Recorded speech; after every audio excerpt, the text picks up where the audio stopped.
रुकिए, अगर सोयाबीन टिक्की मसाला बनाते समय आपकी ग्रेवी कभी रेस्टोरेंट जैसी नहीं बनती तो आज पूरा प्रोसेस दिखाऊंगी। वीडियो को लास्ट तक ज़रूर देखिएगा। हमें इसे बनाने के लिए सोया चंक्स को गर्म पानी में भिगो देना है 10 मिनट के लिए। उसके बाद अच्छे से वॉश करने के बाद इसका पानी निचोड़ लेना है। ग्राइंडर जार में लहसुन, अदरक, हरी मिर्च को दरदरा पीस लेना है। अभी एक बड़े बाउल में फैटी हुई दही डालना है, भुना हुआ बेसन, कसूरी मेथी पाउडर डाल देना है। इसमें जो दरदरा पीसे थे लहसुन अदरक उसे डालना है। इसमें जीरा पाउडर, धनिया पाउडर, हल्दी पाउडर, गरम मसाला पाउडर, स्वाद अनुसार नमक डालना है, चाट मसाला पाउडर, थोड़ा सा कश्मीरी लाल मिर्च पाउडर। इसमें हमें सोयाबीन को डाल देना है। क्यूब्स में कटे हुए प्याज, शिमला मिर्च और टमाटर को भी डाल देना है। इसे मिक्स करके 10 मिनट के लिए मैरिनेट होने देना है। ग्राइंडर जार में जो टमाटर का प्यूरी बना लेना है। 3 से 4 चम्मच तेल को गर्म करने के बाद इसे मैरिनेट किए हुए सब्जियों को डाल देना है और इसे हमें लगभग 7 से 8 मिनट के लिए भुनना है।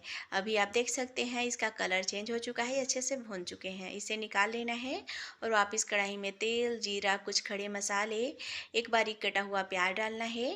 प्याज को हमें गोल्डन कलर आने तक भुनना है। गैस का फ्लेम हमें मीडियम रखना है। अभी आप देख सकते हैं प्याज में गोल्डन कलर आ चुके हैं। अभी हमें इसमें लहसुन, अदरक, हरी मिर्च वाला जो पेस्ट है उसे डालना है।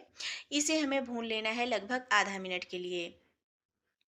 इसे भूनते हुए लगभग आधा मिनट हो चुके हैं।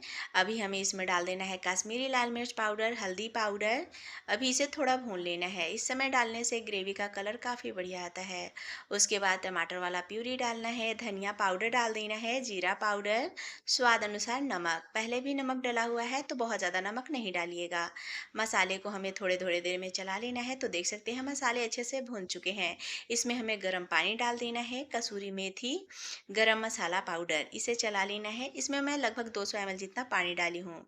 भुने हुए सब्जियों को डाल देना है। ढककर इसे हमें 4 से 5 मिनट के लिए पका लेना है। 5 मिनट बाद हमें कढ़ाई का ढक्कन हटा लेना है। तो देख सकते हैं बहुत ही स्वादिष्ट सोयाबीन टिक्की मसाला बनकर तैयार है। आप इसे ज़रूर ट्राई करें।